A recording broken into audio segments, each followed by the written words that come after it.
Everyday எல்லாருக்குமே நிறைய work இருக்கும். முக்கியமா கேர்ள்ஸ் நம்ம ரொம்ப பிஸியா ஓடிட்டே இருக்கோம். அதுல நம்ம ஹேரை மெயின்டைன் பண்றதுல கொஞ்சம் சோம்பேறித்தனம் தான். அதுலயும் நான் ரொம்ப சோம்பேறி ஆயிட்டேன். ஷூட்ஸ் அப்புறம் என்னோட பர்சனல் ஒர்க் இந்த மாதிரி போயிட்டு என்னோட ஹேரை சுத்தமா நான் கவனிக்காம விட்டுட்டேன். அதனால ரொம்ப பிஸியா ஒரு மாதிரி வேவியா கொஞ்சம் கூட அதுல ஒரு வெட்னஸ் இல்லாம, அதாவது சீரம் யூஸ் பண்றது கூட நான் விட்டுட்டேன். அந்த அளவுக்கு எனக்கு ஹேர் டேமேஜ் ரொம்ப அதிகமா இருந்தது. ஸோ என்னடா பண்ணலாம், எந்த சலூனுக்கு போகலாம் அப்படின்னு சொல்லி ரொம்ப சர்ச் பண்ணல. எனக்கு ஸ்டைல் ட்ரெண்ட்ஸ் அப்படிங்கிற சலூன் ரொம்ப க்ளோஸா உண்மையா அவங்களோட வீடியோஸ் எல்லாமே ரியலா இருந்ததுனால சரி ஒன் டைம் ட்ரை பண்ணலாம் அப்படின்னு சொல்லிட்டு ட்ரை பண்ணியிருந்தேன்.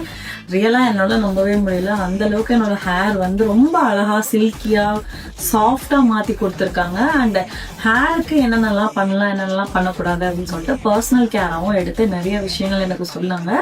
இது மட்டும் இல்லாம இவங்க கிட்ட அட்வான்ஸ் சர்வீஸான lip colouring, eyebrow micro blading and eyelash extensions போன்ற பல சர்வீசஸ் இருக்கு. இந்த சர்வீசஸ் எல்லாம் பண்றது Jessica makeup artist from Jessica make over artistry. நீங்களும் உங்களோட ஹேர் அண்ட் ஸ்கின் இதெல்லாம் மெயின்டைன் பண்ணணும் அப்படின்னா ஸ்டைல் ட்ரெண்ட்ஸுக்கு வாங்க.